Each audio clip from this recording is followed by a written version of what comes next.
নিরাপদ সড়ক বাস্তবায়নে ড্রাইভিং লাইসেন্স ও যানবাহনের ফিটনেস পরীক্ষা বেসরকারীকরণ একটি অন্তরায় শীর্ষক আলোচনা।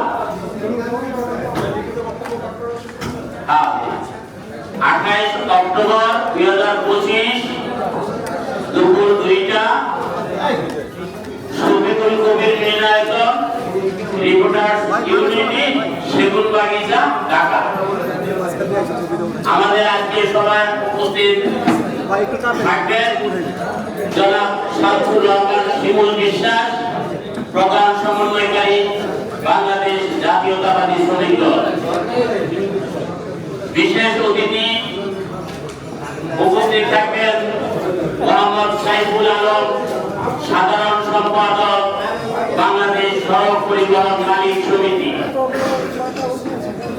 বিশেষ অতিথি উপস্থিত আছেন AAM ফয়েজ হোসেন, সাধারণ সম্পাদক বাংলাদেশ শ্রমিক ফেডারেশন। আমাদের মাঝে উপস্থিত হয়েছেন জনাব বাদল আহমেদ, প্রতিষ্ঠাতা chairman driver welfare foundation Bangladesh. Badal ভাই মঞ্চে আসার জন্য বিশেষভাবে অনুরোধ করছি এবং মঞ্চে যাদের লোক বেশি আছে দয়া করে চেয়ার ছেড়ে দিতে হবে। আমাদের আজকের প্রধান আলোচক আমাদের বাংলাদেশ সড়ক পরিবহন শ্রমিক ফেডারেশনের সম্মানিত সাধারণ সম্পাদক জনাব হুমায়ুন কবির খান আমাদের আজকে থাকার উপস্থিত থাকার কথা ছিল, হয়তো সময়ের কারণে একটু পরে আসবেন। সম্মানিত উপস্থিতি, গত 22 অক্টোবর 2025 ঢাকার তেজগাঁও সড়ক ভবনের অডিটোরিয়ামে জাতীয় নিরাপদ সড়ক দিবস উদযাপনে আলোচনা সভা অনুষ্ঠিত হয়। সভায় সড়ক পরিবহন ও সেতু মন্ত্রণালয়ের উপদেষ্টা মোহাম্মদ ফাউজুল কবির খান আলোচনায় জাতীয় নিরাপদ সড়ক বাস্তবায়নে সরকারের সংশ্লিষ্ট মন্ত্রণালয় কর্তৃক আগামী দিনের করণীয় প্রকাশ করেন। সড়ক দুর্ঘটনা রোধে তিনি ড্রাইভিং লাইসেন্স ও যানবাহনের ফিটনেস পরীক্ষা বেসরকারি প্রতিষ্ঠানকে দেওয়ার সিদ্ধান্ত জানিয়েছেন, যাহা নিরাপদ সড়ক বাস্তবায়নে একটি অন্তরায় হবে বলে আমরা মনে করি। সড়ক পরিবহন একটি সেবামূলক শিল্প। অবশ্যই পরিবহন শিল্পের শ্রমিকরা জনগণের সেবক। চালক চাকা না ঘুরালে দেশ স্থবির হয়ে যায়, জাতীয় অর্থনীতি থমকে দাঁড়ায়। দুর্ঘটনা কোন চালকের অথবা তাহাদের কাম্য নয়। দুর্ঘটনা প্রতিটি মৃত্যুই বেদনাদায়ক, হোক সেটা চালকের মৃত্যু, হোক সেটা যাত্রীর মৃত্যু অথবা পথচারী ইত্যাদি যে কোনো প্রাণের মৃত্যু। দুর্ঘটনা ঘটে কোনো না কোনো হঠাৎ আশঙ্কা, তাৎক্ষণিক ঘটনার কারণে এবং সার্বিক ব্যবস্থাপনার সংকটের কারণে।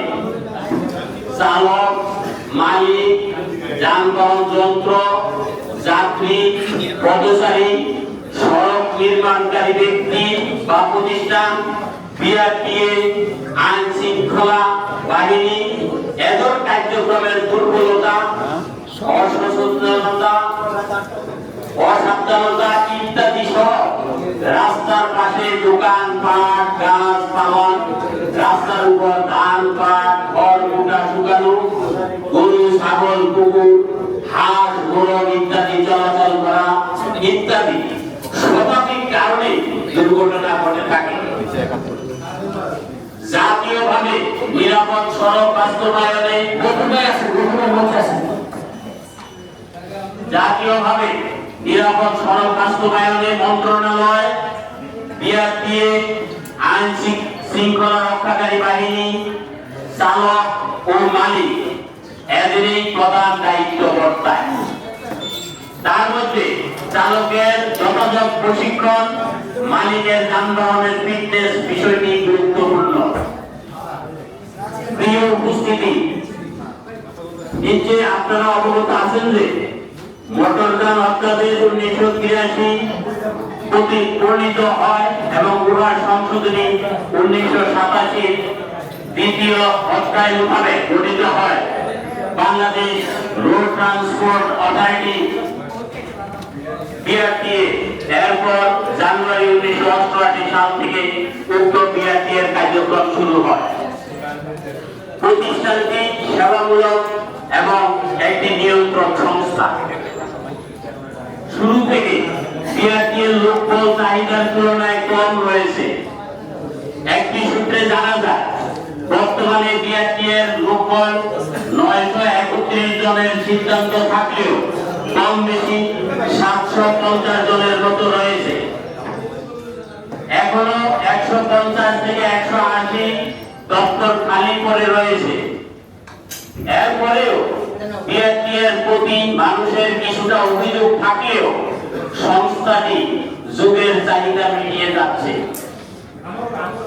সংস্থাটির লোকবলের দুর্বলতাকে পুঁজি করে ইতিপূর্বে 2020 সালে একটি অযোগ্য এবং বিভিন্ন দেশে অভিযুক্ত ভারতীয় company Madras security printers company লিমিটেডকে ড্রাইভিং লাইসেন্স প্রিন্টিং এর জন্য দায়িত্ব প্রদান করা হয় এবং টাইগার আইটি নামে আরেকটি সংস্থা বিআরটিএ এর smart card driving licence RFID number plate প্রকল্প বাস্তবায়ন করছে। কিন্তু উক্ত বেসরকারি সংস্থা পরিবহন মালিক, শ্রমিক এবং নাগরিক সমাজ বিআরটিএ এর আশা আকাঙ্ক্ষা পূরণ করতে সম্পূর্ণরূপে ব্যর্থ হয়েছে। উল্টো বিআরটিএ উক্ত গুরুত্বপূর্ণ খাতটির কারণে উক্ত বেসরকারি কোম্পানির কাছে জিম্মি হয়ে পড়েছিল।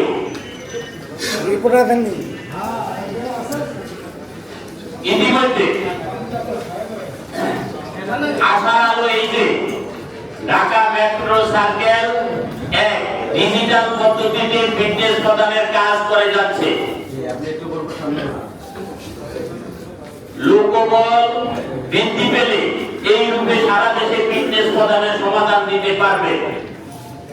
জাতীয় নিরাপদ সড়ক দিবসের পূর্বে জানতে পারলাম যে সড়ক পরিবহন ও সেতু মন্ত্রণালয় তৈরি সময় ঘর নির্দিষ্ট করে দিয়ে শব্দ দূষণ, বায়ু দূষণ রোধে নিরাপত্তা পরিস্থিতির উন্নতির অজুহাত দেখিয়ে ফিটনেস পরীক্ষা আউটসোর্সিং এর মাধ্যমে করানোর এবং সারা দেশে ব্যাংকের ছাতার মতো গড়ে ওঠা বেসরকারি ড্রাইভিং স্কুলের নিকট প্রশিক্ষণ দায়িত্ব সার্টিফিকেট প্রদানের দায়িত্ব দেওয়ার সিদ্ধান্ত গ্রহণ পূর্বক কর্মতৎপরতা চালিয়ে যাচ্ছে, যার ফলে দুর্নীতি, অনিয়ম এবং শ্রমিক মালিকদের অতিরিক্ত ব্যয় বৃদ্ধি সহ নতুন নতুন ভোগান্তি সংঘটিত হবে। বিআরটি সরকারের উল্লেখযোগ্য লাভজনক একটি প্রতিষ্ঠান, একটি সেবামূলক প্রতিষ্ঠান লাভজনক হওয়া অবশ্যই কঠিন। উক্ত বিআরটি প্রতিষ্ঠানে বর্তমানের যে দ্বিগুণ লোকবল একান্ত প্রয়োজন।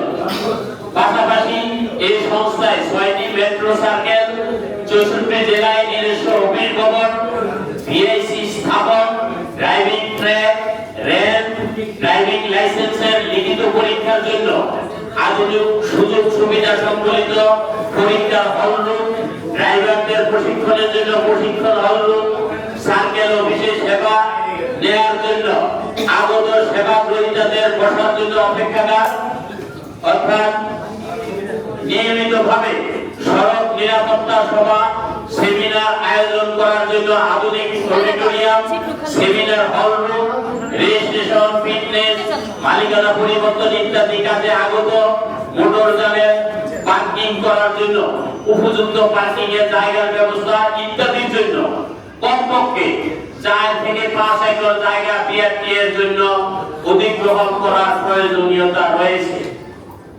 আমরা মোটরযান মালিক ও মোটরযান চালক সরকার নির্ধারিত কর ও ফি ব্যাংকে নিয়মিতভাবে জমা দিই এবং বিআরটি প্রতি বছর সরকারি কোষাগারে 4,500 কোটি টাকা জমা দেয়। এত বিপুল পরিমাণ রাজস্ব সরকারি কোষাগারে প্রত্যেক বছর জমা হওয়ার পরেও বিআরটিএর আবশ্যিক অবকাঠামো স্থাপন না করা ও লজিস্টিক সাপোর্ট না দেওয়ার কারণে এই সংস্থা সঠিকভাবে কার্যক্রম পরিচালনা করতে নানান সমস্যার সম্মুখীন হচ্ছে। আমরা বিআরটিএর কার্যক্রমগুলো আউটসোর্সিং করার উদ্যোগ গ্রহণ করার তীব্র বিরোধিতা করার পাশাপাশি বিআরটিএর পর্যাপ্ত সংখ্যক জনবল বৃদ্ধি, 64 জেলায় কমপক্ষে 4 থেকে 5 একর জমি অধিগ্রহণ করে আবশ্যিক অবকাঠামো স্থাপন নিশ্চিত করা এবং লজিস্টিক সাপোর্ট তথা মোবাইল কোর্ট, সড়ক দুর্ঘটনা স্থান পরিদর্শন ও অনুসন্ধান কার্যক্রম পরিচালনা, সড়ক দুর্ঘটনায় আহত ও নিহতদের ট্রাস্টি বোর্ড থেকে আর্থিক সহায়তা প্রদান কার্যক্রম সুষ্ঠুভাবে সম্পাদন করার নিমিত্ত নিজস্ব পরিবহন সুবিধা নিশ্চিত করার দাবি জানায়। এতে করে বিআরটি সত্যিকারভাবে শক্তিশালী হবে এবং নিরাপদ সড়ক প্রতিষ্ঠায় কার্যকর ভূমিকা রাখতে সক্ষম হবে। আউটসোর্সিং পদ্ধতি সড়ক নিরাপত্তায় কখনোই টেকসই সমাধান হতে পারে না। এতে করে সেবা গ্রহীতাদের সংশ্লিষ্ট সেবা গ্রহণে বিলম্ব হবে, হয়রানির শিকার হবেন এবং সরকার নির্ধারিত অতিরিক্ত ফি বোঝা বহন করতে হবে। এতে করে সড়ক পরিবহন সেক্টরে অব্যবস্থাপনা বাড়বে, বিশৃঙ্খলা পরিস্থিতি সৃষ্টি হবে। কাজেই সড়ক পরিবহন সেক্টরে শৃঙ্খলা প্রতিষ্ঠা এবং সড়ক দুর্ঘটনায় আহত নিহতের সংখ্যা কমিয়ে আনা, সড়ক দুর্ঘটনায় ক্ষতিগ্রস্ত মানুষের পাশে দাঁড়ানোর জন্য বিআরটিএর সক্ষমতা বাড়ানোই হবে একমাত্র সমাধান। সরকার উল্লেখিত বিষয়ের দিকে খেয়াল না রেখে এই শতভাগ রাষ্ট্রীয় প্রতিষ্ঠানটিকে ব্যক্তি মালিকানা প্রতিষ্ঠানের নিকট নতুন করে জিম্মি করার পায়তারা চালাচ্ছে। আমরা এর প্রতিবাদ জানাচ্ছি। সাথে সাথে অবিলম্বে লোকবল ও আবশ্যিক অবকাঠামো বৃদ্ধির মাধ্যমে বিআরটিএর প্রতিষ্ঠানটিকে দুর্বলতা ও পর নির্ভরতা কাটিয়ে স্বয়ং সম্পূর্ণ প্রতিষ্ঠান হিসেবে গড়ে তোলার জন্য সংশ্লিষ্ট জনের প্রতি আহ্বান জানাচ্ছি। মন্ত্রণালয়ের সার্বিক সহযোগিতা থাকলে জাতীয় নিরাপদ সড়ক বাস্তবায়নে বিআরটি প্রতিষ্ঠানীয় হয়ে উঠবে স্বয়ং সম্পূর্ণ প্রতিষ্ঠান। বেসরকারি সংস্থার নিকট ফিটনেস ও ড্রাইভিং লাইসেন্সের দায়িত্ব দেওয়া হইতে সরকার বিরত না হলে তবে পরিবহন সেক্টরের সকল ধরনের পরিবহনের মালিক ও শ্রমিকদের আন্দোলন সরকারকে উক্ত মালিক শ্রমিক কার্যক্রম বন্ধ করতে বাধ্য করা হবে। সাথী বন্ধুরা, ধন্যবাদ জানাতে বিপি রুহুল আমিন মুন্সি আহ্বায়ক, ধন্যবাদ জানাতে সাখাওয়াত হোসেন দুলাল সিনিয়র আহ্বায়ক এবং ধন্যবাদ জানাতে মোহাম্মদ আব্দুল জাব্বার মিয়া সদস্য সচিব, ঢাকা ও চট্টগ্রাম জেলা সিএনজি অটোরিকশা শ্রমিক ঐক্য পরিষদ।